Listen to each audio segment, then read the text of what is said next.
But you know what? Anybody can hit 98. As former players, there's an expectation. Trevor Bauer, I'm a big fan of him and his Big fan emotions. for him. I like Joe Kelly. This is a must-win year for the Dodgers. And Mookie Betts and Clayton Kershaw, their salary is like $28 million. This is the Up Class Sports Podcast. What's going on, guys? And welcome to the Upper Class Sports Podcast. I am Clayton Vecting. With me, as always, is Coach Klung, Nick Klung-Resetter. What's up, guys and gals? Thanks for joining. We got a fun episode today. We're talking about mine and Clayton's dream lineups. The stipulation is it has to be a player that has played since we've been born. So I was born in 93. Clayton, you were born in 92. Yep. So you have an extra year of players on me. Yeah, I don't have any, but well, I guess maybe one of my players played in 92. But yeah, no, I'm super stoked. I'm super stoked for this, man. This is going to be a lot of fun. But real quick before we start, Trevor Bauer, Shane Bieber, Cy Young Award winners. What are your thoughts? I think it's not really anyone else that could have taken it. Yeah. Darvish had a pretty great year, but the numbers don't lie, man. You know, looking at that, absolutely. You put up the numbers side by side. I pulled. It was funny. I don't know if you saw my stories, but Jose Mota responded to my question. There you go. And he didn't answer my question, but he asked me, you know, who do I think is going to win the NL Cy Young? Yeah. So it was kind of cool. Got to respond to his question, but yeah, I picked Bauer for sure. I mean, when you just line it up, I think the two most important stats when looking at a Cy Young Award winner is ERA and WHIP. Yep. Walks and hits per innings pitched. I think those two numbers are the most important. That tells you how good that pitcher actually was. And I guess you could do batting average against too, is a good one. But when just looking at the ERA and WHIP, I mean, Bauer was like like a 1.78 or 1.73 or something like that, something gnarly. Yeah. And then those other guys were above 2. And then when you looked at the WHIP, his WHIP was like 0.79. Those other guys was like 0.9, 0.8 something. And it's like, there's no question. And the one I don't care for the argument where it has to go off of wins. I don't care. Man. Wins are such a team thing. It's that's the one thing that like sucks in baseball is like wins and losses for the starting pitchers. Like the starting pitcher shoves, gives up one unearned run. The team loses 1-0. It's not even the pitcher's fault, and he gets the loss. It's like DeGrom the last few years. Yeah. So like DeGrom's numbers are great, but he doesn't have a lot of wins. Well, sorry, his team doesn't score 2 runs. Absolutely, his team doesn't score any freaking runs. Yeah. Yeah. That's a big change. They got new ownership coming to the Mets. It's gonna be interesting to see them. Yeah, and Stroman's back. Yeah, Stroman took the qualifying offer. Yeah. The guy's a stud when he's on, so that'll be fun to watch. Yeah. What do you think about Manager of the Year? My buddy and I actually talked about it a little bit yesterday, just thinking kind of interesting Cash getting it for the AL, but he said it was a bad choice. I said, look, if you take out the one postseason game, the guy got his team to the World Series. Well, that's the thing. Like, Manager of the Year doesn't include playoffs. Mm-hmm. That's why Dave Roberts won it the year he lost in the World Series as well. It's like they take and the same thing with MVP. Like, MVP is not calculated or picked because of playoffs. It's like that's a regular season award. You take away that one bad move pulling Snell, and I mean you don't even see a blemish on his record. You know what I mean? Exactly. So that's my argument, man. I think he absolutely deserved Manager of the Year. I mean, 100%. From what he did with the Rays, turning that team around, getting them to the World Series, makes one bad move in the playoffs, or in the World Series, but other than that, pretty crazy. Yeah. So, well, right on. Let's jump into this, man. So we did every position. We did one starter, one reliever, one closer, and then obviously catcher through right field. And then we also did a designated hitter. So, yeah, like we said, we picked this based off of the players in our lifetime. So we weren't picking guys like Babe Ruth or Lou Gehrig or anything like that. So Yeah, I'm pretty excited. We haven't shared our lists with each other, so I'm pretty excited to see who you picked, Nick. Let's go ahead and let's start. We'll go down the list. Well, we'll go down my list. We're gonna start with starting pitcher. So, who did you pick for your starting pitcher? Tell me why, and then I'll tell you mine and why. So mine, I looped hold. My starting pitcher is Nolan Ryan, retired in September of 1993, and I was born in March of 1993. So he was still playing when I was born, and I grew up watching replays of his games. My dad had and showed me. So I mean, he was the reason I became a pitcher. Yeah. Just being a guy doing it for so long, doing it so well, leading the world in strikeouts, and Robbie Ventura and him fighting Bo Jackson, hitting him in the face with a line drive. Yeah. Both playing. Just the dude was a stud. He was an animal. First guy to make $1 million a year. Pretty cool. Yeah. Just, I mean, everything you want out of a starting pitcher. So yeah. I grew up watching replays of him. So he's my starter, hands down. Right on, man. Well, my starting pitcher started his career in the big leagues in '92. Has to be Pedro Martinez. Yeah. His runs against the Yankees, man. I mean, that playoff series that one year, the Who's Your Daddy, like that guy was, gosh, if I had to compare him to somebody today, I'd compare him probably to Trevor Bauer. I think just his mannerisms, the way he carried himself, his confidence, how disgusting he was on the mound, man. I mean, gosh, his changeup was phenomenal. Yeah. Like, I think, in my opinion, I think Pedro Martinez is a guy for sure I would have in my top baseball players of all time. 100%. I think he's definitely in the top 5 of pitchers of all time. Easily. He's in that conversation always. Absolutely. So yeah, that's who I'd go for. I mean, his numbers don't lie, man. Over 3,000 strikeouts. He's a 200 game winner. I mean, yeah, the dude was just unreal. Plus, yeah, like I said, his stuff was absolutely nasty. Yeah. All right, moving on. Relief pitcher. So I'll go first on this one. This is, I fell in love with this dude. He was a rookie in 2002 with the Angels. Okay. And he was on that World Series Angels team.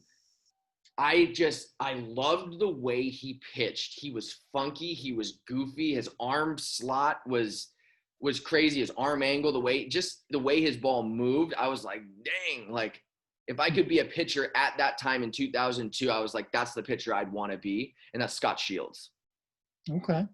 I think Scott Shields just was, like I said, just dirty, man. But he had that stretch with the Angels where he was that middle relief guy, came in just before Troy Percival, came in just before Francisco Rodriguez towards that later part when Percival finally retired.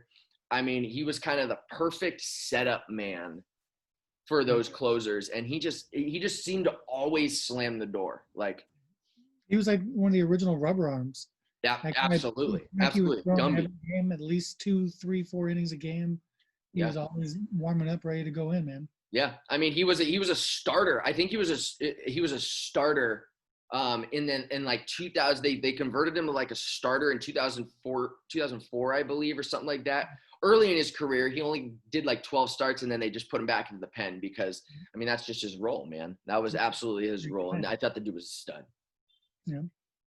So my reliever comes with what I became as a reliever in college is Pat Neshek. Okay. It's a funky kind of sidearm submarine junk ball, comes at you weird. Yeah. Kind of guy. He's been on like 9 different teams, been all-star a couple times. Yeah. Just showing you that you don't need to throw 95 plus to get big league hitters out. Absolutely. And I love that because after I hurt my arm in college, I had to relearn how to pitch. And I relearned how to pitch like Pat Neshek and Joe Smith and Chad Bradford, those kind of submarine. Ooh, Joe Smith. Guys. Joe Smith could have been on my list very easily. It was between those two just because. Very easily, Joe Smith could have been on my list. Yeah, just fun to watch because it's always cool to see big league hitters struggle against something that's not 99 plus. because you watch it and you're like, guys only throwing 85. Why are these guys looking silly? And then you watch the balls moving 2 feet and you're like, oh, that's why. That's why. That's why. No, absolutely. Yeah, that's a good one, man. All right, closing pitcher. For the closer, man, I think this is going to be pretty easy. I guarantee, I don't even know what your list is, but I guarantee you and I picked the same guy. I mean, in this era, this dude had to be the pick. I mean, it just look on every list all time closing pitchers. This guy's on the top of the list. Don't surprise me here. Go for it. Who'd you pick? I mean, I know you want to say Mariano Rivera. Absolutely. I put K-Rod. So funny. I had him. I had Francisco Rodriguez on my list, and I went, you know what? I can't do that. Like, just because I'm an Angels fan, I can't do that. Looking at it, numbers overall, I was like, I have to go with the greatest of all time. We weren't going off of numbers. We were going off our personal choices. I understand that, but I'm sorry. Like, this dude dominated with one pitch. True. Like, I don't care. Like, yeah, Francisco Rodriguez, sure, I could have put Troy Percival on there because I have his jersey. That was one of my favorite pitchers growing up of all time. I was wrestling with Trevor Hoffman because my mom went to Hoffman's another good one. Absolutely. So, okay, K-Rod. So why K-Rod? Why for you? Angel fan and another kind of funky legs, arms, elbows coming at you, and then just that. Everything coming at you. That big curveball, slurve, slider, whatever you want to call it, dude. Yeah. Just unreal, unhittable for such a long stretch. Yeah. And then seeing him progress and learn as he got older, he couldn't throw that big, sharp, tight curveball anymore. He started throwing a changeup. Yeah. I like seeing that growth in him.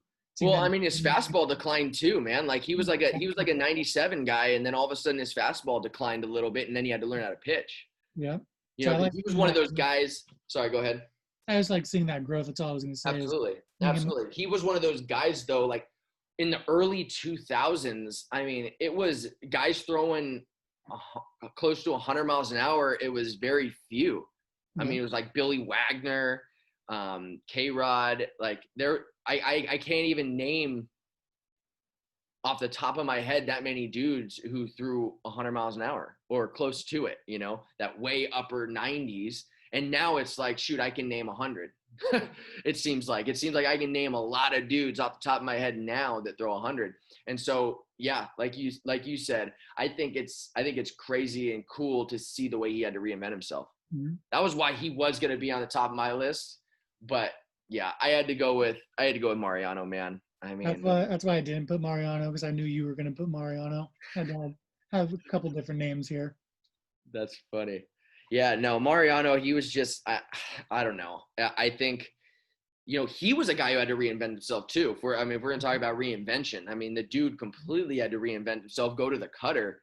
And then, I mean, he didn't turn back from there. I mean. I need to. Yeah. Unreal. Catchers. Let's jump into the catchers. Do you want to go first or want me to go first? I can go first. You go first. Who's your catcher? Like, just because I always I was a hard head. Like I was a hard head when I was a pitcher, and I wanted to do it my way. But the teams that I played on where I had a catcher who tried to control the game and was like, no, this is me. I got you.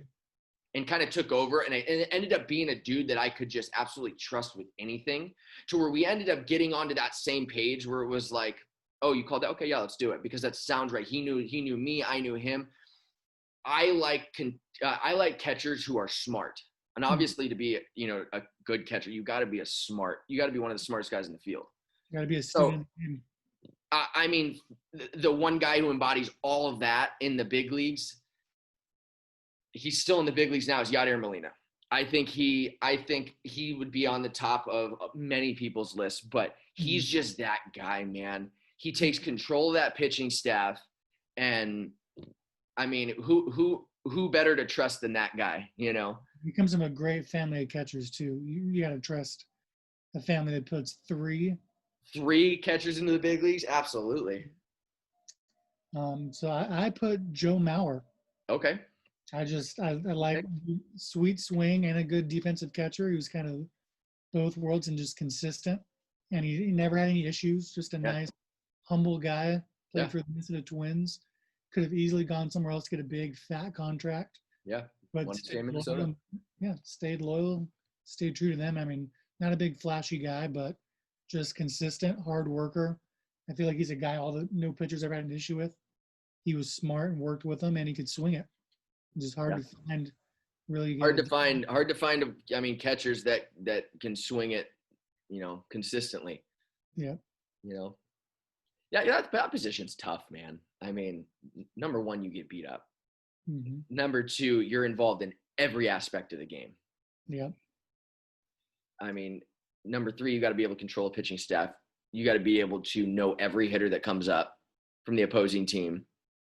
And I mean, there's so much that goes into catching itself that if you can find a guy who can hit on top of that, I mean, that's gold, man. You got guys like Buster Posey, who are guys who could hit as well. I mean, he's another one of those guys who could be on the top of a list, 100%. Yachty swings it a little bit too, but he's known for that defense. I mean, and throwing guys out, that's that gets overlooked a little bit too. Is absolutely try and run on Yachty anymore. Yeah, no, absolutely. No, it was a good pick, Mauer. Yeah, man, Mauer's solid. All right, let's move on to first base. What you got? We talked about him last episode. Oh, we did the same. I knew we were going to. I knew we were going to do it. Mark McGwire, man. You have to. Big cartoonish forearms, steroids, no steroids, probably steroids. Fun to watch, man. Definitely steroids. Fun to watch. That's why I picked it too, man. I mean, during the home run race, like we talked about last episode, I mean, during the home run race, everybody's eyes were glued to the television. Yep. And I mean, yeah, steroids or not, the dude could swing it. He played an okay first base. I don't know. I guess if we're going based off of the position itself, I don't know. It's a toss up. You know what I mean? Like we could have picked somebody else, but I think for me, I picked Mark McGwire because he was my brother's favorite player growing up. And so, we were constantly talking about Mark McGwire when we were little. So if I wasn't going to put Mark McGwire, if we're going to talk about the position, I had Joey Votto as my number 2. Joey Votto, okay. Because the guy's a great defensive first baseman. Absolutely, yeah, absolutely. He's great offensively. He doesn't hit a whole lot of bombs, but he's consistent. Yeah. And he walks a lot. He's got a great eye. So Mark McGwire, because he's fun to watch. Joey Votto, if I was going to say just overall first baseman. Yeah. No, I agree. I mean, yeah, just for the wow factor, that's kind of why I picked Mark McGwire. It was just like watching that guy was just at every turn, you're like, wow. Oh, he hit another wow. Like, it's just, fun to watch, man. There's few guys that every time they come up to hit, everyone stops and watches. Absolutely. And he was one of those guys because the ball was going to leave the park at some point. Yeah. Absolutely, man. Guys, I want you to remember, we are doing this based off of players in our era, from basically 92 to present. So if you disagree because you wish somebody else from before 92 was there, that's not what this list is. Just want to remind you. And if you don't like our list, well, like we said, this is based off of our personal preference. True. Make your own list. Let us know in the comments what your list would be. And we could always do an all-time list at some point. Oh, yeah, I think we should. I think we should absolutely do an all-time list. Yep. All right, moving on. Second baseman. So I had a couple guys, man. I was like, it could be, I could pick Chase Utley. I mean, Chase Utley's would have been a good second baseman to pick. Yeah. I mean, that dude was a stud. On top of that, he was kind of like that captain of your team, all that. He just was all around a good guy. Yeah. Could have picked Robinson Cano. I think he's got the sweetest swing in all of baseball. Yeah. Solid second baseman. Him and Jeter side by side. I mean, gosh, what a better middle infield, But easy. But because I'm, I love this dude. I think he's probably the most clutch second baseman, clutch hitters in all of playoff history. I think he's a vacuum at second base. He was an ex-Angel. I had to pick Howie Kendrick. Oh, yeah, that's a good pick. I had to pick Howie Kendrick. I just, watching him I mean, it's towards the end of his career, and he's with the Nationals in the World Series, and just it was so much fun to watch, man. Great to watch him. Yep, never got to see him go to the World Series with the Angels, but Mm-hmm.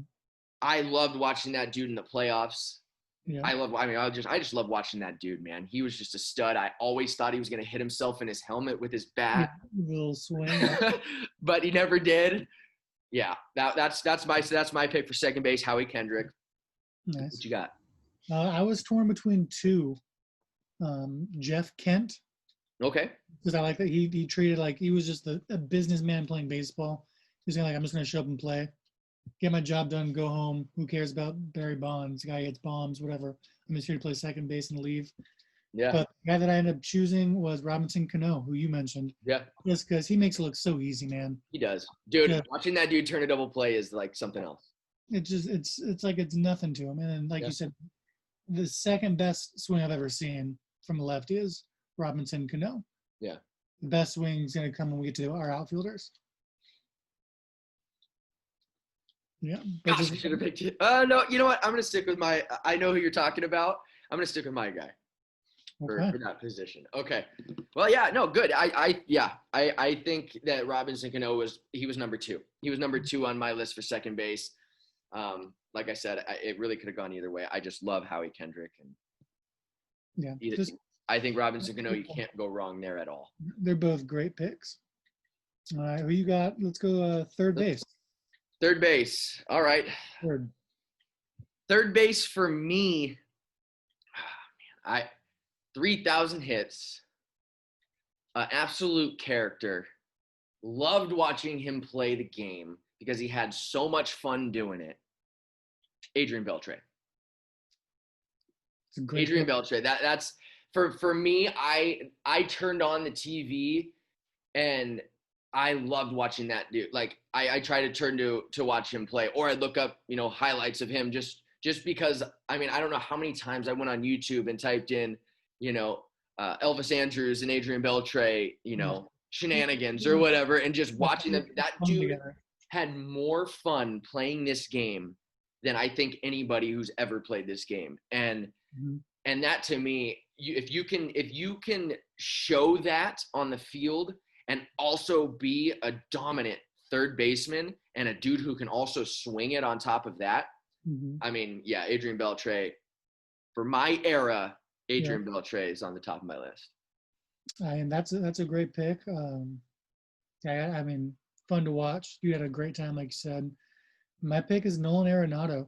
Okay. He was I was thinking Nolan. I thought him too. I mean, dude's a stud, man. Do errors even exist when he's playing third base? No. And he can swing it. I know all the people saying that he's only good because he hits in Colorado.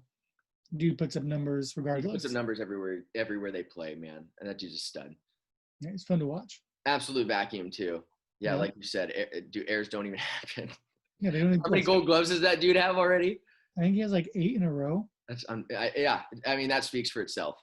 Yeah, we just pencil in. All right, National League Gold Gloves. It's over already. Season hasn't started. Yeah. All right, shortstops. I mean, this should be in my mind, this should be an easy one. But who you got? This is my list.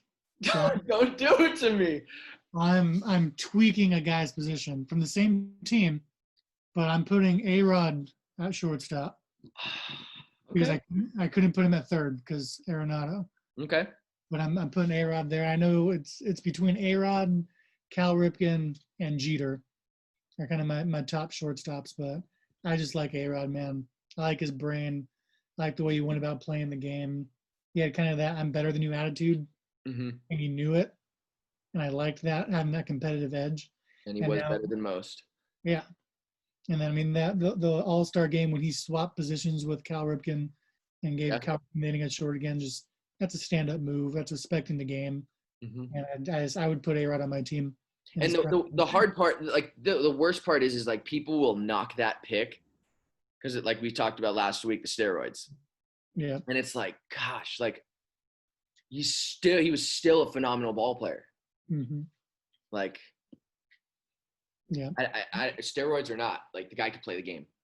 Yeah, I think he can still do it. I mean, I follow him on Instagram, and Mhm. dude's still pretty jacked. He still gets after it. Yeah, absolutely. All right, my pick. I mean, for me, it was a no-brainer, man. I mean, I think Derek Jeter. If you looked at all-time lists, I mean, he's in the all-time list. If he's not number one, he's definitely in that top three all-time greatest shortstops of all time. Probably, he's probably. I don't know. I might get some flack for this, but I think he's probably in the top five greatest baseball players of all time. Yeah, you probably get some flack for that, but And that's okay. That is okay. And that, I'm not a Yankees fan whatsoever, but the way that dude played the game, he was the ultimate professional. 100%. He was the ultimate professional. The dude was rock solid at shortstop. Mm-hmm. He could swing it. I mean, I think one of the greatest Yankees of all time.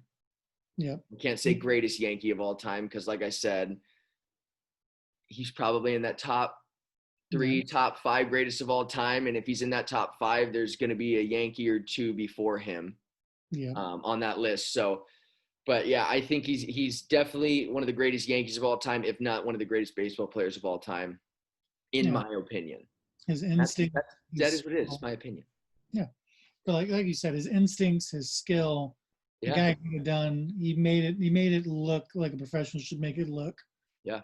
Just fun to watch. I mean, how many championships did he win? The dude was a champion. Yeah, the dude was a champion. Yeah, He showed up every year expecting to get a ring at the end of the year. Yeah. And that's you can't teach that. You can't train that. He was just a born winner.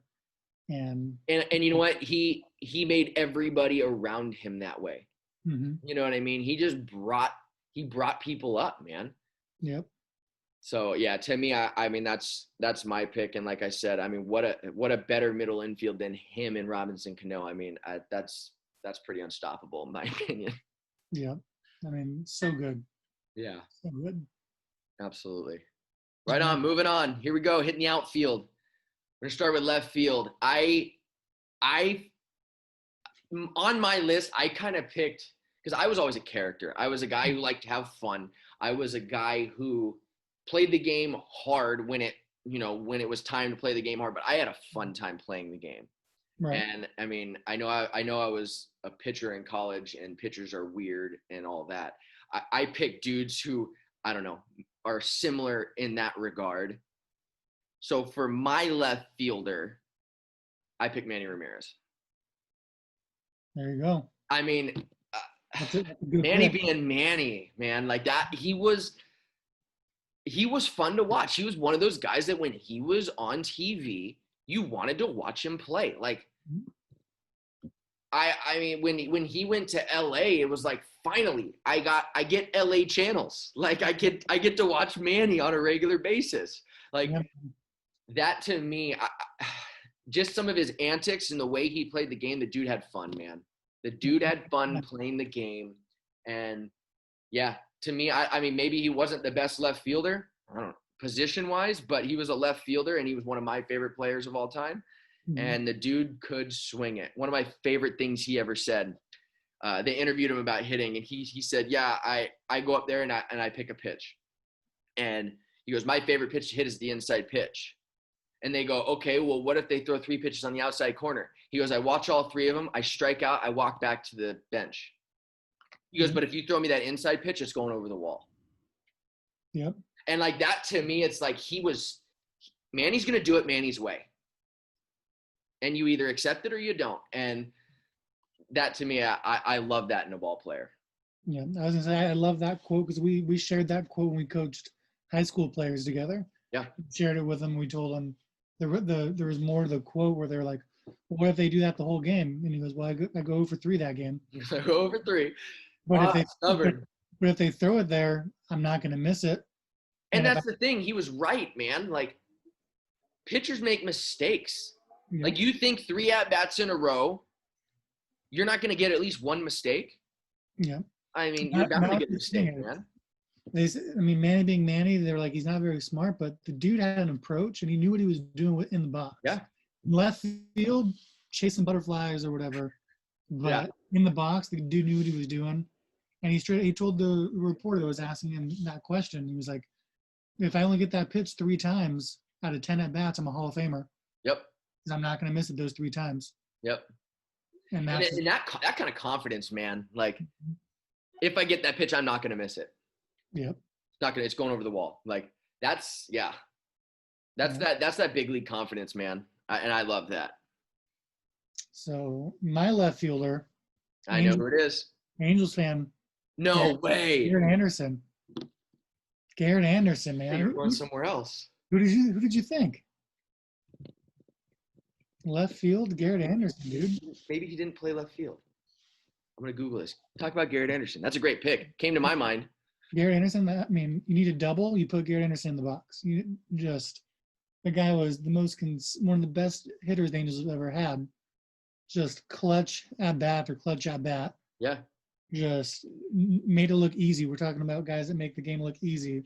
Garrett Anderson used to get harped on for not trying or not sweating enough. Yep.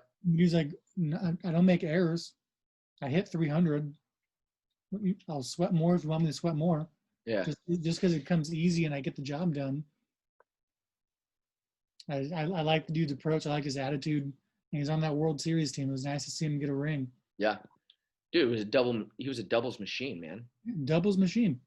Dude, I remember when he what was it, 9 or was it 10 RBIs in one game? I think it was 9. I think it was 9, and that like set the record or whatever, or broke the record. Like, I remember watching that game. Yeah. I remember watching it. Yeah. No, Garrett Anderson, he definitely, one of my favorite Angels of all time. Yeah. And I mean, and people are always like, oh, he's a doubles machine, but he won a home run derby. That he did. He could put the ball out when he wanted to. The guy he was a professional hitter. The most laziest swinging, like, it just looks so lazy. And the dude, smooth. Even his home run derby was boring. Yeah, just smooth. Like put you to sleep. That's funny. He called him boring just because he just did everything naturally. So everything looked easy. Everything just looked easy. Yeah. No, that's a good pick. I had a brain thing. Yeah, but your center fielder. I know who your center fielder is. I don't know why I thought he played left field. That just made no sense. I will say for my outfielders, I did what the All-Star game does though, and I just put outfielders in outfield positions. So I have 2 center fielders for my center field and right field. Can't do that. You can't do it. But I think it's because they both have played right field at some point. So I'm going to say my center fielder, and then when I get to right field, you're going to say, well, he's a center fielder, but he did play right field sometimes. And I guarantee you it's my center fielder. So all right, well, let's move on then. Center field, who you got? Center field, I got Ken Griffey Jr. Knew it. I knew it. Sweetest swing to ever play the game, man. Just the happiest guy to ever play the game. I know we talked about Beltre and Manny. That smile that came to the ballpark year after year for Ken Griffey Jr., man, it was just cool. Just a cool backwards hat during batting practice. He was just a cool guy. Getting signature cleats. Like, no one did that in the 90s, before the 90s. Like, the dude brought swag to baseball when it needed. He could definitely, with his bat drop, he could definitely play in this era and be one of the kids and the youth's favorite baseball players of all time. Just because, like, he was flashy before you needed to be flashy. Like, him even stealing a base was flashy. Like he was just that. Diving catches, sliding catches, just the dude could play the outfield with the best of them. Had a great arm. Yeah. And I think I said it last week is if he didn't play so hard, he wouldn't have gotten injured as often as he did. Yeah, but you know what? I love that he played hard. Like, he never took an inning off, never took a pitch off. Yeah, he's kind of like that Bryce Harper in that way, where he'll run through a wall no matter if it's game 1 of the season or game 7 of the World Series. He's going to run through the wall for your team. And that's a great pick. Yeah, I think if he stayed healthy, no one would really care about Barry Bonds because I think Griffey would be the home run leader. Yeah. Because he played center field so hard and so aggressively. How many seasons did he play? I don't know off the top of my head. I know he played at least 10. I don't know off the top of my head. I can look real quick. Yeah, look it up. I know Barry Bonds played 22 seasons. So yeah, it's like, I guess when you play 22 seasons in the big leagues, breaking a record like the home run record. I mean, I'm not saying it's easy, but no, when you got to swing like Barry Bonds and you're strong as that dude, and I think if Mark McGwire would have played for 22 seasons, he probably could have broke that record. Ken Griffey was 22 seasons as well. Oh, okay. 22 seasons. Yeah, but he towards the end of his career, he was injured. He was injured so often. Yeah, like his knees. Yeah. Yeah, he was injured. He was injured quite often towards the end. 22 seasons and 630 home runs. So you get rid of those injury-prone seasons. Yeah.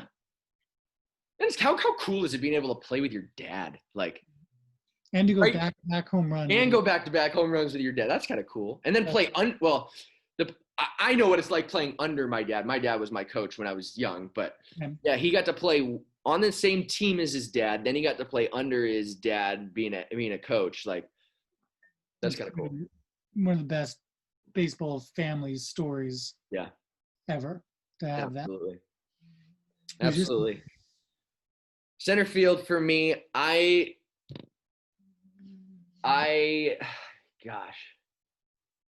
for me, I have to go with Mike Trout. I think if he continues on the pace that he is on right now, I think he will be the greatest baseball player to ever play this game. Yeah. Bold statement, I think, but I think a lot of people will agree with me in that regard. Like, I think the one thing that people are going to knock, and it's not even his fault, is if he doesn't win a World Series.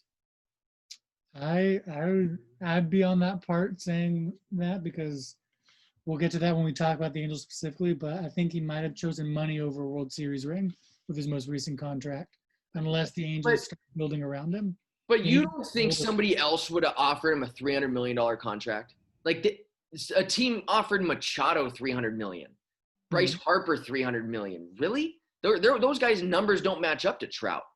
They're not as good all around as Trout. When you're looking at like a guy who's like a 5-tool, like actually has all 5 tools. Like, Manny Machado's not a base stealing guy. He's not a guy who's that speedy, so he's missing a tool. I'd say the same thing for a guy like Bryce Harper. Like, I don't think he's a base stealing guy as much as Mike Trout is. Like, if we're talking just strictly tools, I think Mike Trout's tools are way better than those guys, and they got $300 million contracts too. So it's like, for me, I think regardless of where he went, I honestly think he would have gotten $300 million contract. Yeah, I think I really do. Yeah, I think, like you said, he's going to be one of the best to ever play. Could be the best if he stays healthy. I hope he gets a ring. Yeah. I do. But I think that'll be the knock, because people will say, well, he didn't get a ring. And that's unfortunate. With the Angels. Yeah. And that's unfortunate, because it's not even on him. Like, he's just one player. One player doesn't make or break. Like, yeah. The Angels got to build around him, man. When you have that talent, when you have the face of baseball like he's been known since he came into the league, you got to build around him. 100%. You got to build around him. You have the best player in baseball. Yeah, he's going to sell tickets because people want to watch the best player in baseball. So you don't make any money in October. Yeah. If he's not in the playoffs, he's not doing anything for you. Yeah. I think the Angels need to build and put money around Mike Trout. And you know what? Never mind. We'll talk about that when we talk about the Angels. I was going to say, if the Angels do right by the Angels and hire a good GM, hopefully we'll see some puzzle pieces being put together around Mike Trout. Hopefully. Moving on, right field. Who you got? See, this is where I went all-stars will be upset, but he did play right field a few times. Jim Edmonds. I couldn't put him in center field because Ken Griffey Jr., but Jim Edmonds is probably my second favorite outfielder of all time, man. Just that diving over the shoulder back to the wall catch that he made, iconic, just consistent in the outfield for all the teams he played for, even as he got older. The dude could swing it a little bit, but like we said with Arenado, when he's out there, there's no errors in his area. Yeah, there really wasn't.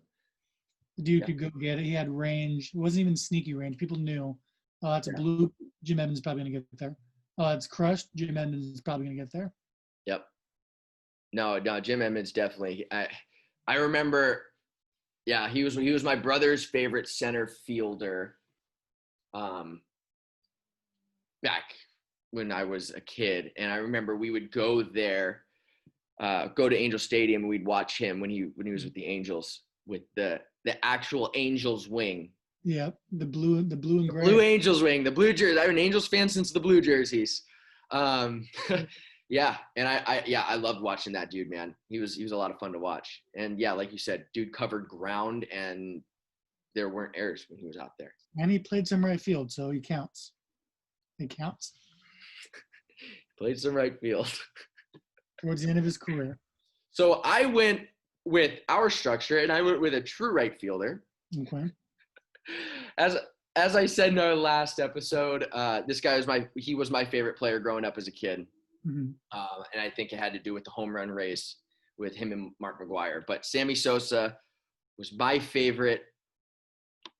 He was my favorite player when I was younger. And I grew up, it was weird. In my family, like, we really took ownership of things. Mm-hmm. And so my brother was an Angels fan. So I wasn't allowed to be. So I had to pick a different team. And I was like, well, fine then.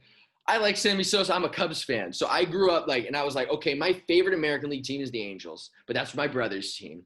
And my favorite National League team is the Cubs. And gosh, it was Bartman.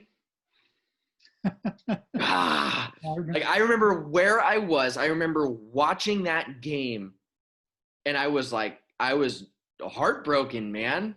Because I wanted Sammy Sosa to win a World Series so freaking bad. Yeah. I was such a Sammy Sosa fan. I collected his baseball cards. I wanted to make sure I had every Sammy Sosa baseball card. Now I don't have every single one. Mm-hmm. But I have a card when he played for the Texas Rangers. Mm-hmm. His first year in the big leagues. And yeah, I'm Sammy Sosa fan through and through. I got a Sammy Sosa on the White Sox. I have a Sammy Sosa on the White Sox too. Yeah. No, yeah. Like you said, he's just another one of the guys where he just had fun. He did. Yeah, I remember the first game after 9/11. Dude, the flag, that still gives me chills. Iconic. Still gives me chills. He had so much fun playing the game. And he had for the steroid era. Yeah, he had the cork bat incidents and whatnot. Whatever. The dude had fun. The dude put a city on his back. Yeah. We got it done. And to fit our criteria, Vladimir Guerrero. There you go. That's a good one. That's a good one. Vladimir Guerrero, man. He had a hose. He just had a freaking hose. One of the best arms ever. He hitting was like a joke to him. Yeah. A ball bounced and he hit a home run. That's Vladimir Guerrero, man. So another guy who was fun to watch. So I'll tell you a story about Vladimir Guerrero. He was doing an autograph signing. I had to have been like 14. Mm-hmm. Yeah, I was like 14 or 15. I think it was like when was his first year with the Angels? I don't remember. Anyways, it was like his first year with the Angels. He was doing an autograph signing here in Orange County, and my mom was like, "We need to go." I'm like, okay, so we go. We get there. We stand in line. The line was so freaking long. They literally cut it off. We were the next people to go in through the door, and they were like, "Sorry, we have to close the doors." Dang. Didn't get to get an autograph from him. We were so bummed. We're walking around the back of the place, and we see his Escalade.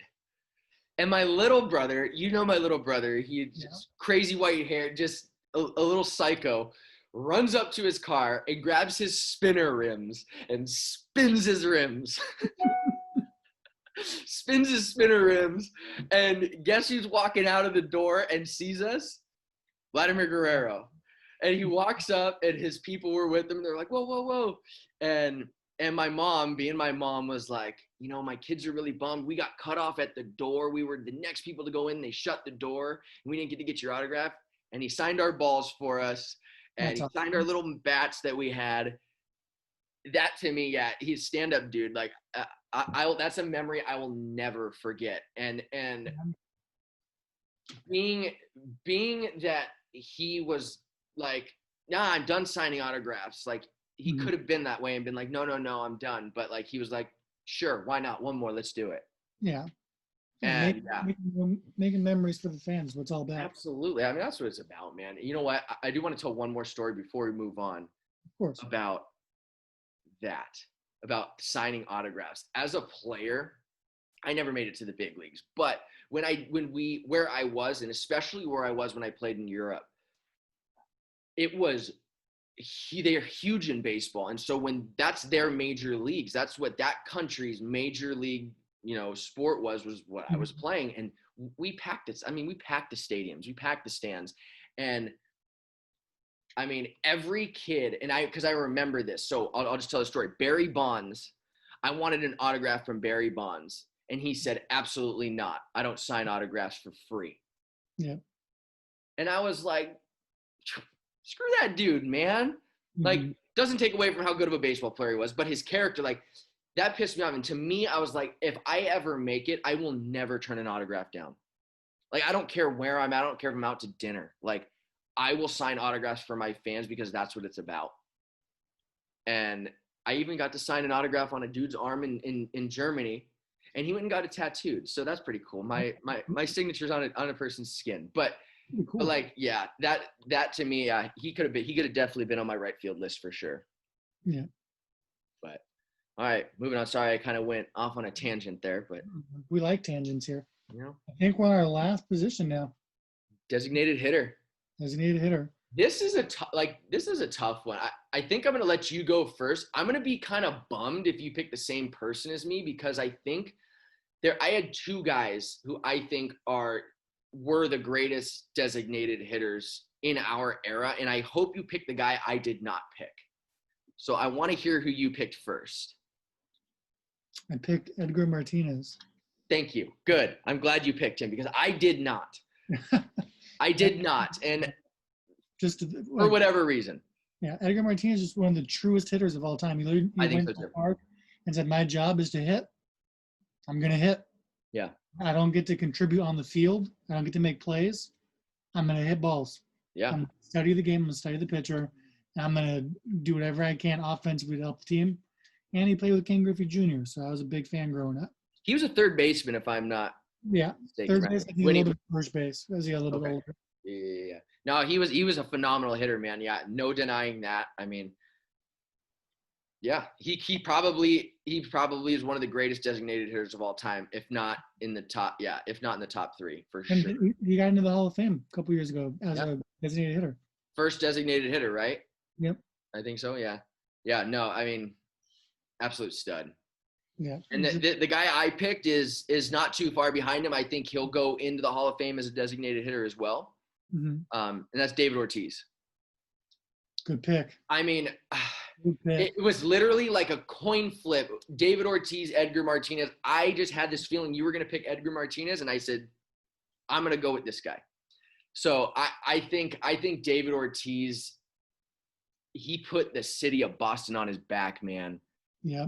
And that to me, like, that's why I picked him as my pick. I mean, that dude, he was such a good hitter, man. Yeah, he's a big boy. He was a big man. And I don't like, people always say, oh, he's just kind of a chunky big dude. Whenever he took his jersey off, the dude was big. Like he was no Bartolo. No Bartolo. He was no Bartolo. Like he was strong. He's a strong man. I remember that time when he had a bad call at the plate and he went and destroyed the dugout, the telephone. Yep. That is a strong man. Yeah. Dude. And like you said, he put the team in Boston, put the whole city on his back. Just the face of that team for so long. Mm-hmm. Just a great guy for the game. Even now as an announcer, I like seeing him and A-Rod together being announcers. Yeah. Because that rivalry's still there a little bit, but the dude was smart. Yeah. And he played a little bit of first base. Yeah. But he knew I contribute the most when I'm hitting. Yeah. When I'm in the box, I contribute.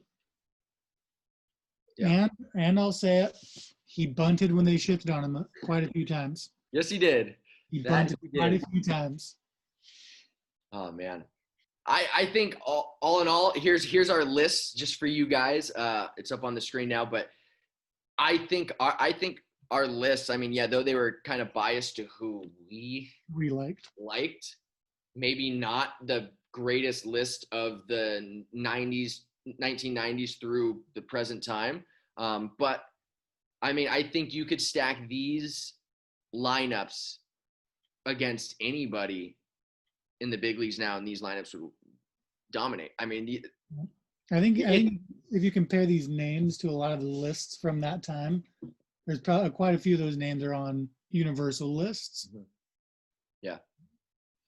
I think there's just so many lists. I don't, it's so hard to do like an all-time list. You know what I mean? Because sure, you can do an all-time list based off of numbers, but numbers aren't everything. Like, you got those guys who are the clubhouse guys who put up good numbers too, but they're those clubhouse guys who picked guys up, you know? And yeah, to me, I think guys like Manny Ramirez deserve to be on all-time lists, but there's probably better left fielders out there than Manny. And actually, there is 100%. There's better left fielders out there than Manny Ramirez. Barry Bonds exists as a left fielder. Yeah, exactly. So, like you said, like Jim Edmonds, he's not on the Hall of Fame ballot anymore, so he'll never get in. The dude's one of the best defensive center fielders of all time. Yeah. But the offensive numbers kept him out of the Cooperstown. Yeah. But I guarantee anyone that pitches will put Jim Edmonds as one of their top center fielders of all time. Oh yeah. Pitcher wants him in the outfield. Yeah. Because he's going to protect those runs and those hits, but because he didn't hit 5,000 home runs, he's on the Hall of Fame. Yeah. So it's things like that where our lists have guys that have fun and they were very good at what they did. And they entertained us, man. I mean, my list, like just looking at my list, it's like I watched that guy, I watched that guy, I watched that guy in the early, even before I even played baseball, because I watched baseball. I want to say I was like 7 or 8 when I actually was able to sit down and comprehend baseball and like watch it and be like entertained by it. And I didn't play baseball until I think I was 10 or 11. I didn't actually start playing organized baseball. It was just my brother and I with a tennis ball in the backyard. Yeah. Or wiffle ball or whatever. Like that was baseball to us. And my brother and I, this is why I wanted to do this one, because my brother and I used to do this. We used to go, okay, let's put our dream lineups together. Mm-hmm. And then we would go in the backyard and we would play against each other 1 versus 1, but we'd have to do the same batting stances the guy did. We had to pitch like the guy did. We had to do all that kind of stuff. And yeah, a lot of these guys that are on my list were on that list back when I was very, very young. So my brother and I did the same thing. And then we took it to technology, and we would build a team on the MLB 2000s, the MLB 2Ks, and build our custom team with our list of best players, make these just stacked teams. MVP 2005, best computer game ever. And then play against each other. And they're like, dude, you got King Griffey Jr., Mark McGwire, Barry Bonds all in a row? That's not fair. I want Barry Bonds. Yeah. No, Barry Bonds is mine. Yeah. I'm taking King Griffey Jr. then. No, King Griffey Jr. is mine. And it was just, all these names are just so entertaining as kids and even as adults now looking back at their numbers and looking at the impact they had. If you go through all of our lists, these guys had impacts more than just on a game of baseball. Mm-hmm. Yeah. Absolutely. 100%. So if you agree with our lists, let us know in the comments. If you enjoyed this episode, please smash that thumbs up button. Don't forget to subscribe. But yeah, we would love to know what your guys' lists are. Starting pitcher, reliever, closer, and then every position add a DH. Let us know what your favorite, your all-time dream roster, dream team, dream lineup would be. We'd love to hear that. Let us know what you guys think. Give us suggestions on more lists we could do. Yeah. You want to do an all-time list? We can make that happen. Best each position list, we can make that happen. Yeah. You guys let us know what you want to see, and we'll make it happen for you guys and gals. Absolutely. Again, don't forget to subscribe, smash that thumbs up, comment below. We appreciate you for watching and listening. Love you guys. Have a good day, everybody. No.